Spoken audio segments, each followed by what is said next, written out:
Andy. How you doing? Hey, good morning, Michael. How are you? Yeah, doing all right. Just looking forward to our coffee on a Sunday morning and chit-chatting about music. Sunday morning with Studio C in the listening room. Here we are.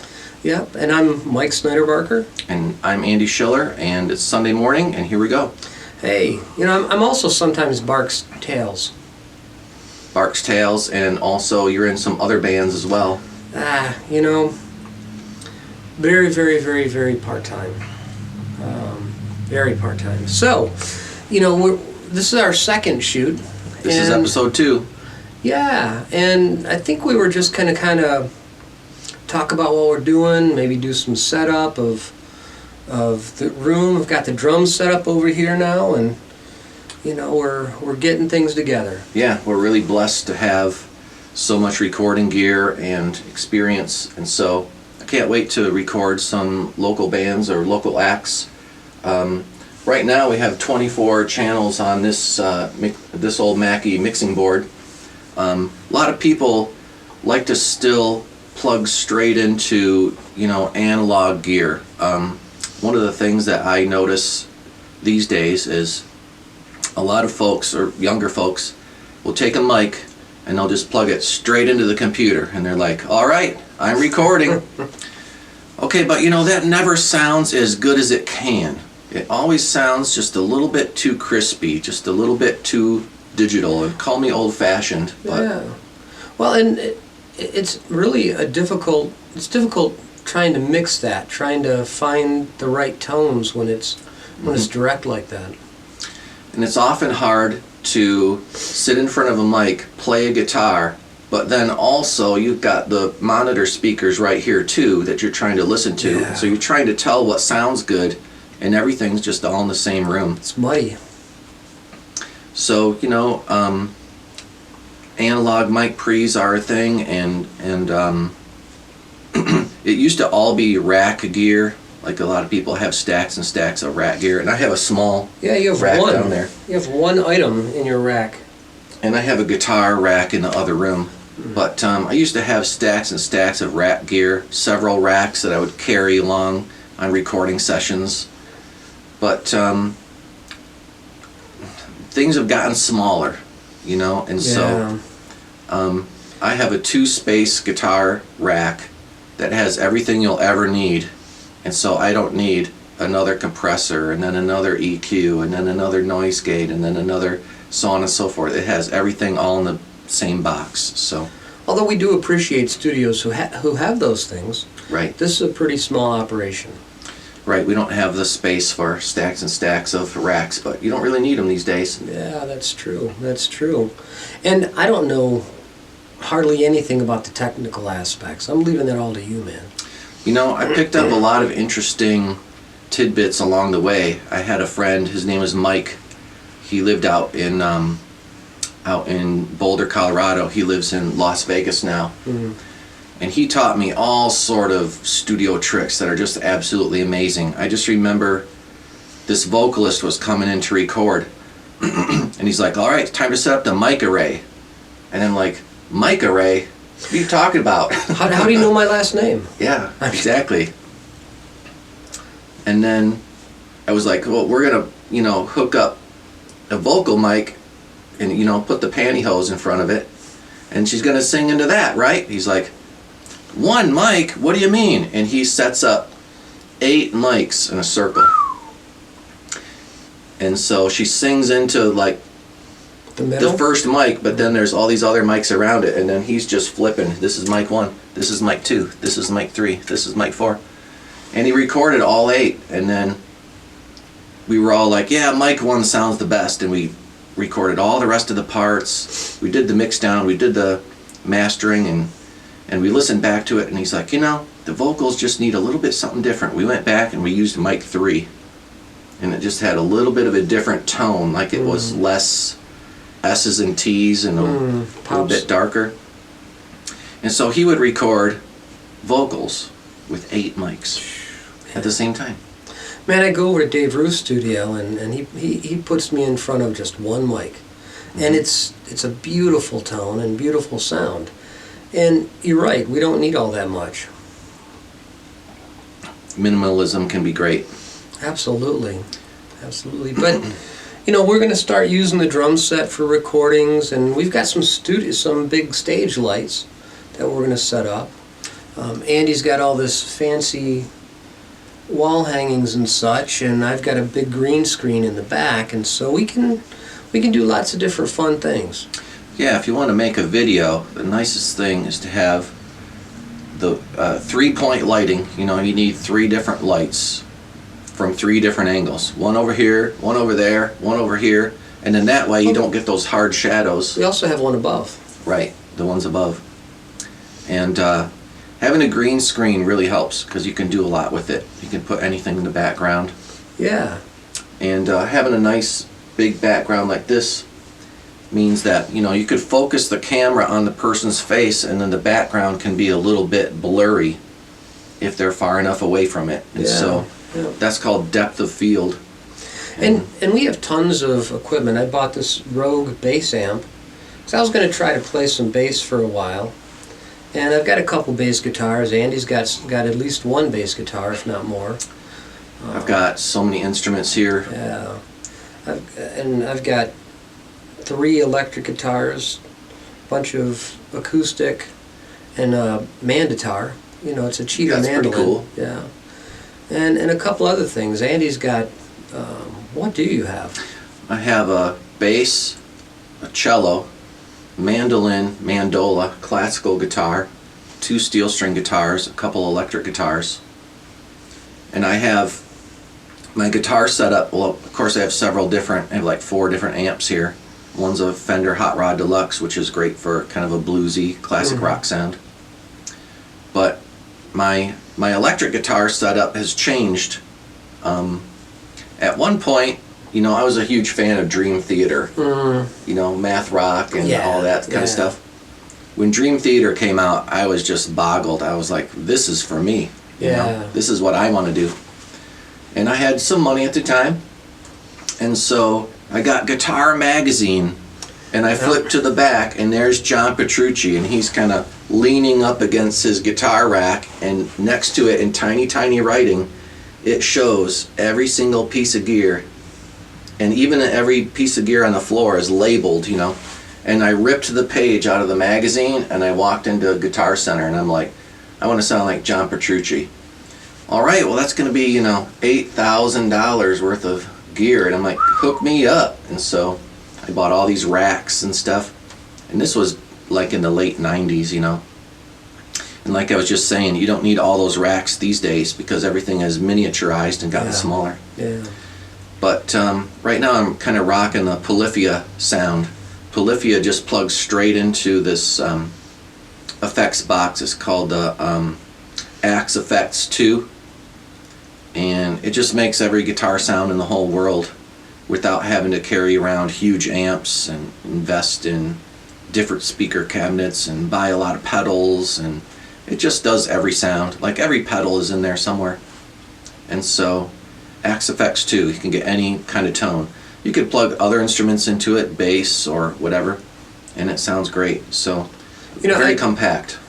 I just, for my gigs are mostly acoustic solo, and I just use a Fishman.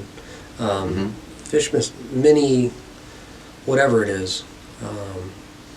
Again, I'm not technical, but this little Fishman fills some rooms and fills farmers markets, and it seems to be a really good performing amp because you can also run your vocals through it. Yeah. So the setup and the teardown and the moving is significantly minimized. And you know, I'm an old man. You know, I don't want to carry a bunch of drums around anymore. Should have learned harmonica. But yeah, but which keys? I mean, the key of A, the key of G, and then each one's in a different key. Yeah, then you've got all the harmonica amps, the harmonica specific microphone, and so you know, no matter what, whether if you play a harmonica or a piccolo, you got to move some stuff.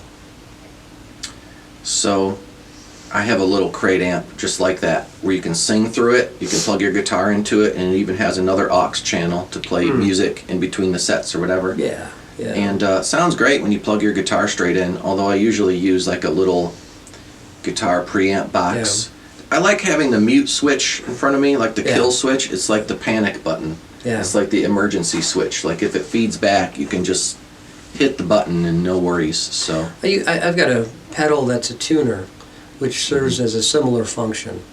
I can just hit the tuner pedal, and no sound comes out the amp, and I like that. yeah, you got to have that. Yeah. Yeah. Tuning on the fly. Got to have a tuner in your setup somewhere.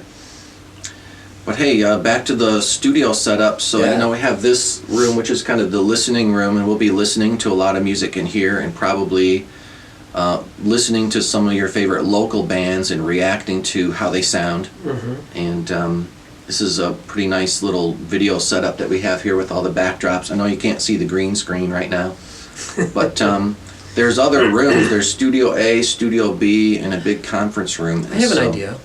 What if during this particular video, and I don't care if you cut this part or not, you actually video record us talking in each of the locations? We should do that. So we'll cut that in at the end. But yeah, you know, this space, I guess I'm really grateful that we have this space, and I'm really glad it's being put to a musical use.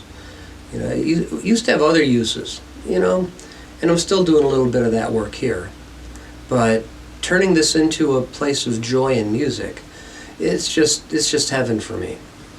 And since you're a drummer, having a drum set up and ready to record with 24 channels, that's it. I mean, what else could you want? Could you imagine having to tear it up every time you need to play a song? It's No. so much work, you know. I went to one studio where the dude had to set up and tear down his drum set each time. And Okay, what was the first music video you saw on MTV? that was ever played on MTV. Do you remember? Was it Video Killed the Radio Star? Video Killed the Radio Star by the Buggles. Now that was a really well done video.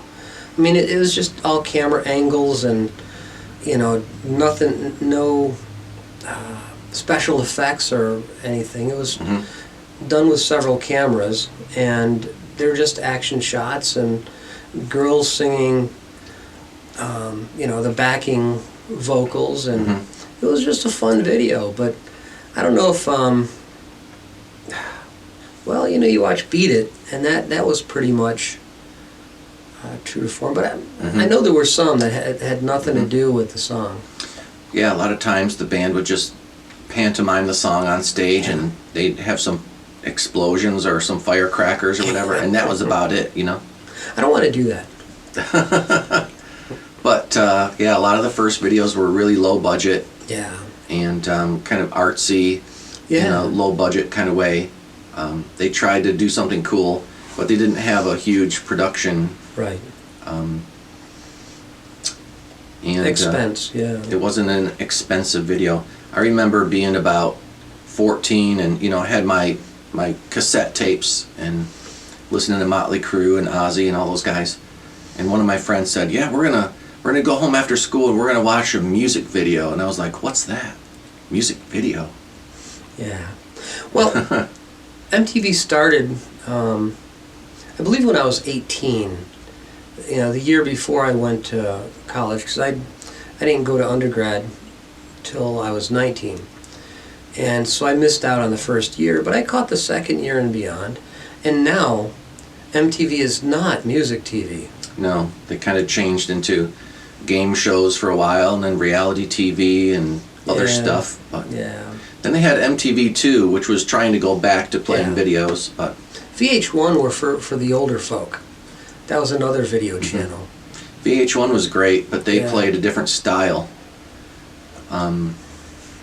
Which is important. I mean, you want to tune the dial and find something a little different. Listening to the same thing over and over and over, it gets stale sometimes. You know, VH1 had documentaries, like rockumentaries, right? Whereas MTV didn't have that so much. But VH1 had interview shows and following the band around on tour and stuff like that. That was kind of interesting to watch. Like Spinal Tap, you know, like that kind of stuff. That true story. Right. The true story. Where all the drummers just exploded or somehow and they died. built Stonehenge. Yeah. I hear they're supposed to be working on a Spinal Tap too. I heard that same thing. Yeah. Wow, the guys are a lot older, but I think it would be funny to do again. It really would. You know, I don't mind the remakes. I don't mind bringing old stuff back. For me, it's nostalgia. Some Yeah. people don't like it. I love it. I like those comebacks. I hope they make another Spinal Tap. It'll probably be even better than the first. Yeah, well, Rob Reiner's still alive, and Michael McKean, and I bet they'll make a reference to turning it up to 11.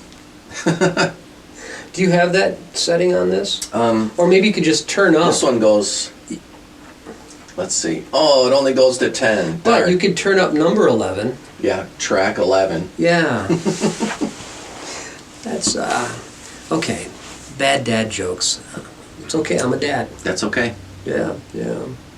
But, you know, we're going to start having folks in. I've already talked to one friend about sitting in with us. We're also going to spend some time listening to other people's music. And that's going to be a lot of fun.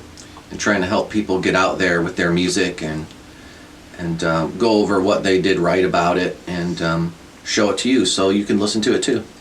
Yeah. You know, it's all about sharing, man. We're going to share not only our own music but other local musicians. So Did you want to play a song? I do want to play a song right now.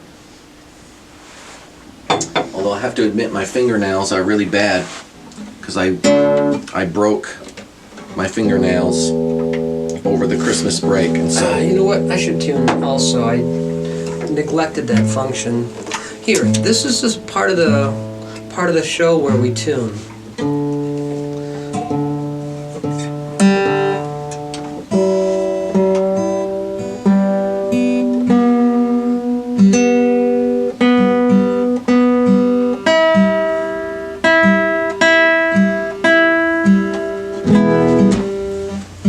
okay, we're still rolling, right? Yep. Okay. Well, I'm not done tuning. But of course I can't play along with you because I don't have that skill yet. Unless, what are you playing in? Let's see. What should I play today? I don't know.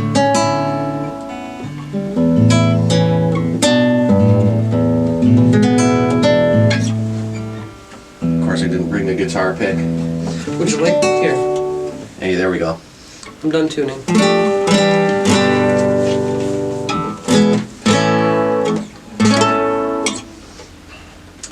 Um.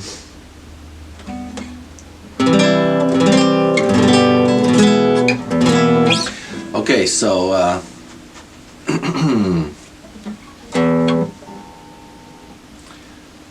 trying to think of if I want to do just a little short something.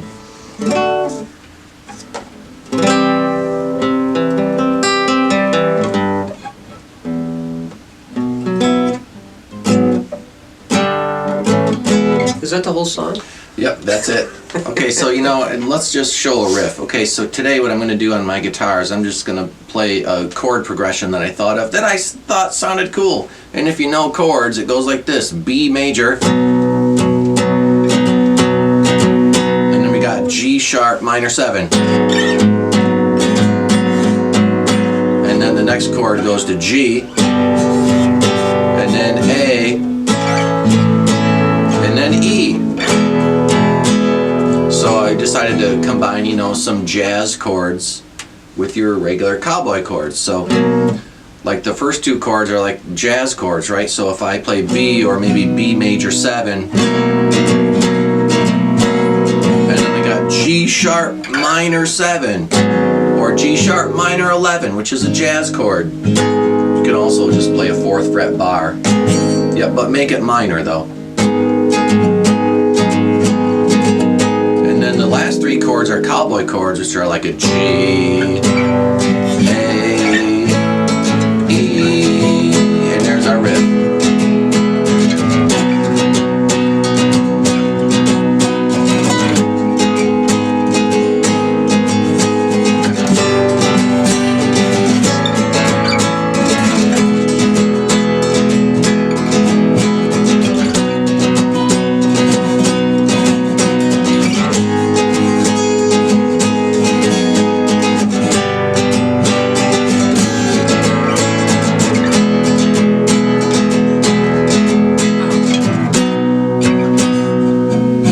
sound? I liked it. It was really nice.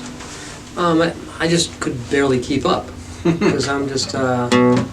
Okay, it moves along fast, and it could have picking. It could go.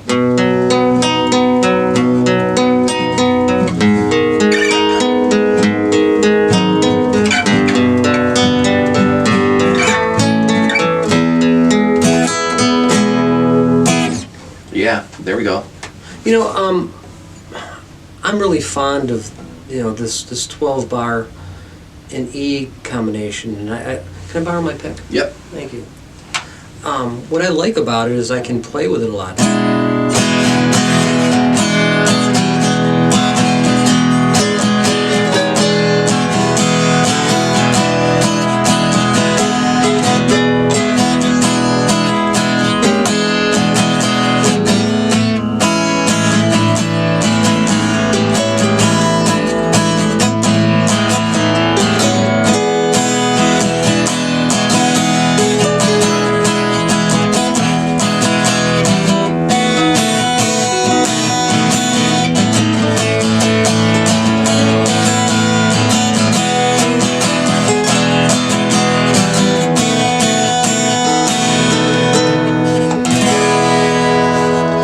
Thank you. Good night. That's my favorite riff to play along with. That'll never get old. No, and I think what's fun for me is that I feel comfortable with all the movement of the fingers and making the different sounds, so it doesn't just sound like a straight. Variations, yeah, the variations of the chords. Yeah, And I if just you can- like that. If you can sing and play that at the same time, then that's all you need. Ah.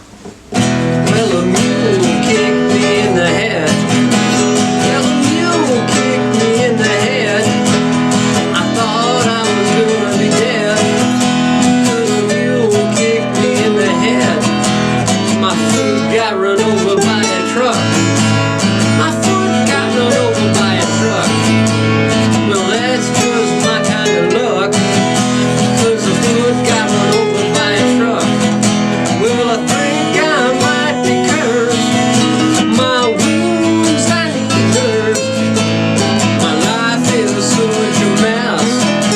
Much pain I need to rest. Yeah, that I can sing over, and that makes it even that much more fun. That sounded great. Yeah, thanks. That's a- that's on my most recent CD from. It came out in May of this year, Bark's Tales 60-20-24, And you're playing it on your Martin. on my Martin. It's, I guess, a Mexican model, 00X1AE. Hey, but even every Martin sounds good. Oh, man. The most expensive ones sound absolutely amazing, but even the less expensive ones, they sound pretty good. Yeah. And this was the first acoustic guitar I ever bought. Not all of us can afford a $10,000 Martin. $500. $500, that's good. And if it comes with a case, bonus. Yeah. It didn't. I bought a case separate, and this one it was used. Does it have a pickup? Yes, it's an aftermarket, and it's my friend Hesh Breakstone suggested that I get this. It has three. What are those things called? Contact pickups. But you're telling me about the Cordoba. Yeah, the Cordoba. So I do a lot of gigs. And the sound hole. In the sound hole cover. See, I put the sound hole cover on to prevent the feedback, because what I'm doing a lot of times is I'm going like this kind of thing, and you could tell it just kind of reverberates uncontrollably, right? And so and so the sound hole cover just really prevents a lot of feedback and stuff. But the nice thing about this guitar is it has a button on the side where you can dial in 100% mic or 100% under saddle bridge pickup. Oh. And you can blend it. See, it has a knob. So if I want to do a 50-50 sound where it's 50% the mic, 50% the bridge pickup, I can do that. Or I could go 80-20. Wow. Or 60-40 or whatever. Or any other you could do 95.5. Exactly. And so what I like to do is do about 20% mic, 80% pickup, and then that way there's not feedback. You still get the mic sound. I can still do this stuff without it going out of control. And yeah, 100% mic sounds great in a studio situation, but on a live thing, it's going to start to squeal on you. You know, I'm 100% mic. You are 100% mic. Ba-dum-bum. But this guitar is nice in the fact that it also has a kill switch. Like if I hit this button, it mutes the guitar. And turns on the tuner. And turns on the tuner, which is great.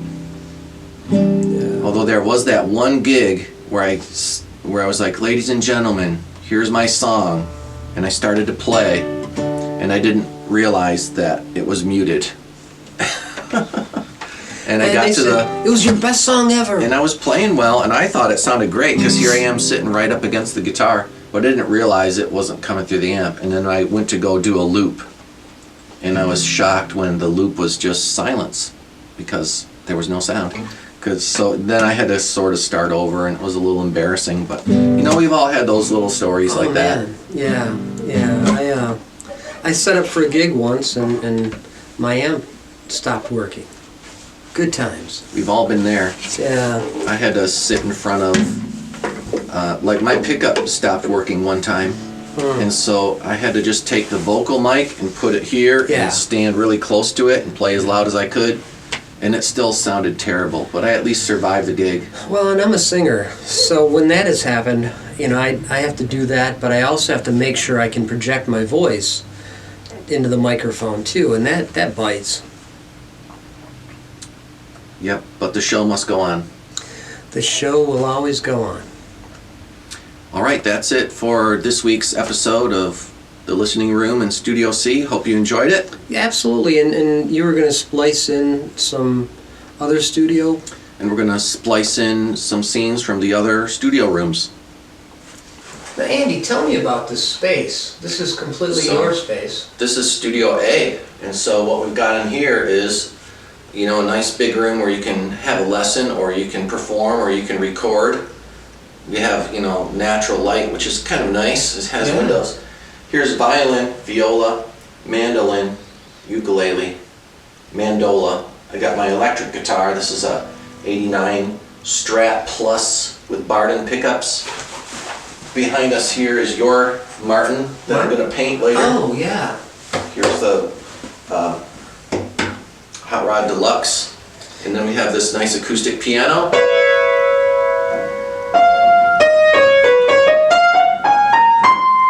And what do you have hiding behind the door? And hiding behind the door is my cello. You know, I just have to say, there's always room for cello. There's always room for cello.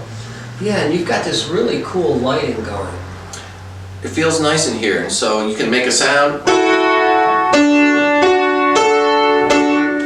And what I like about playing in this room is if you play some loud electric guitar or acoustic or violin or whatever, the piano can kind of start to sing. I've been known to do this. I put something down on the floor and push the pedal down, because you know, when you push the pedal down, it sustains, doesn't all it? the strings reverberate, right? So even if you play a note on guitar or another instrument, the whole piano board will just start to sing along. Nice. And the same notes that you play on your instrument will sing inside the piano. It's that vibration that makes the sound. Sympathetic vibration. So there's a studio trick that I learned where, hey, if you're recording your guitar track or your violin track or whatever, stand up against the piano and then mic the back of the piano and make sure your pedal's down. And you get this other kind of ethereal singing thing that goes along with it. And so it really adds something special to the ambiance. Yeah, it's like having reverb. Yeah. You know, maybe next show I'll bring out all my guitars. Yeah, I could have the guitar show.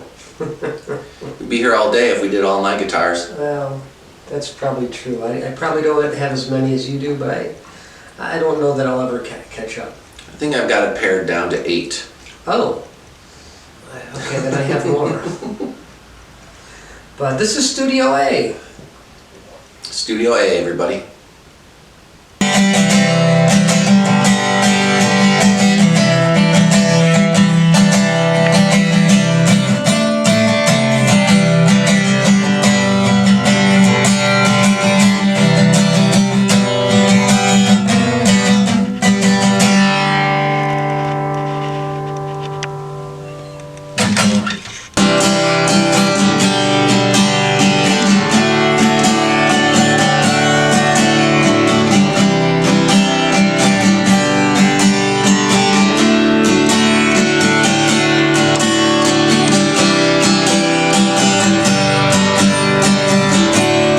You know, Andy, I really like what you've done with this space. It's just beautiful.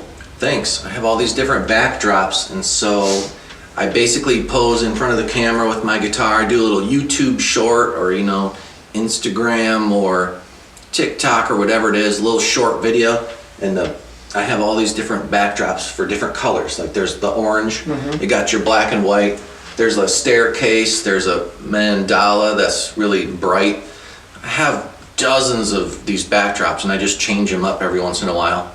And it's fun to get like a variety of different shots, It really is. And you got these great colored lights for ambiance. They can change. They have a remote, and so you can make it pulse with the music or change the color. Yeah. It's kind of nice to like, hey, I'm going to do a blue recording today, and you change all the lights to blue, and it shines on you and just kind of changes the mood. So. And what do you call this space? Studio B. Studio B. This is the mixing room, okay, and so we'll show you the computer in a minute where we do the mixing.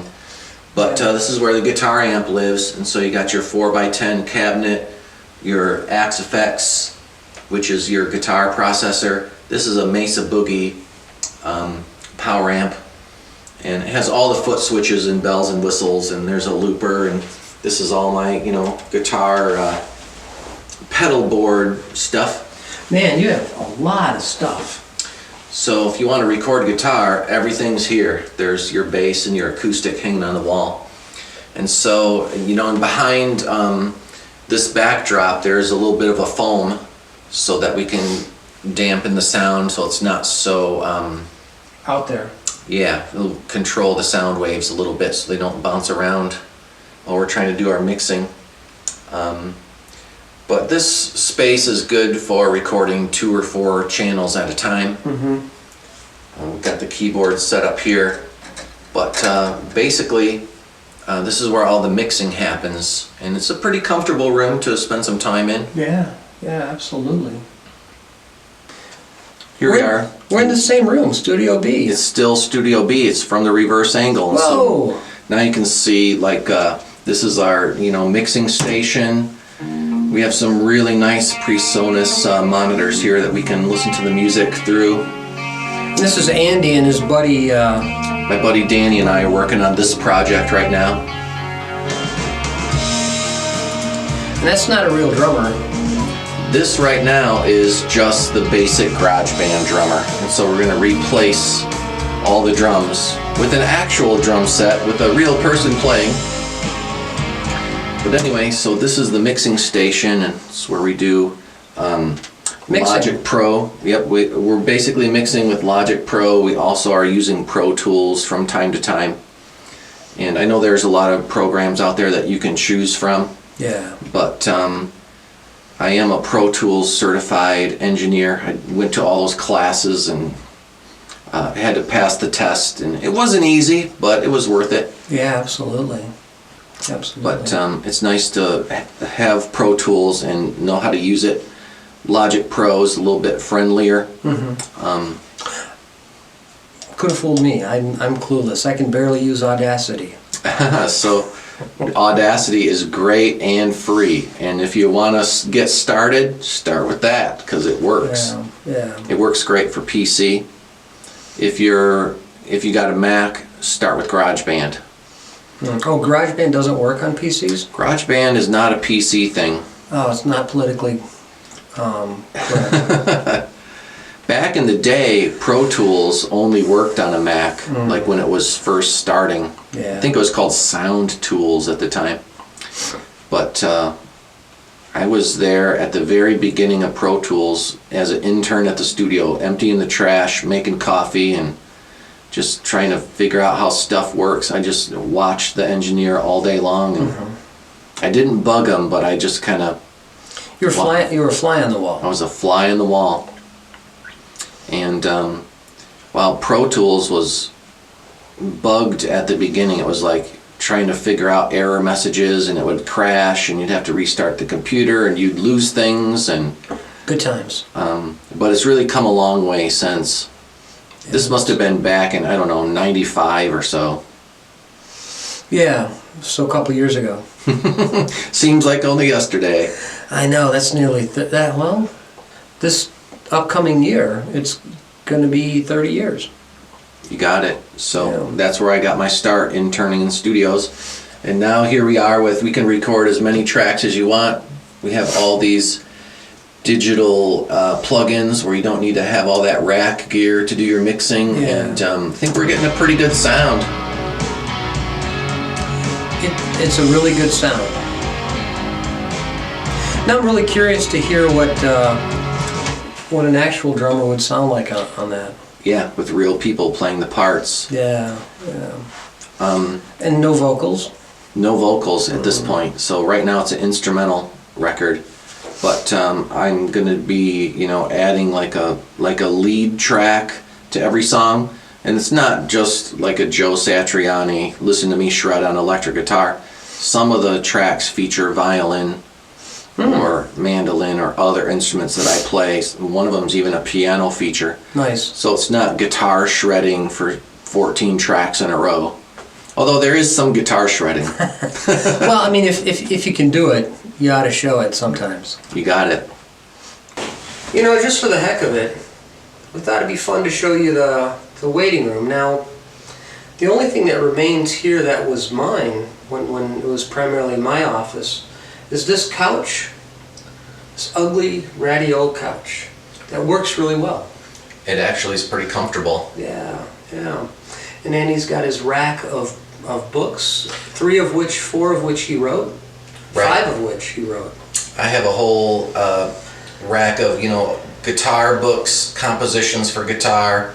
There's some D&D books, but what I do with my guitar students is I give them these kind of blank books, which is just music staff paper or tab paper. And so they can write down the songs that they're working on.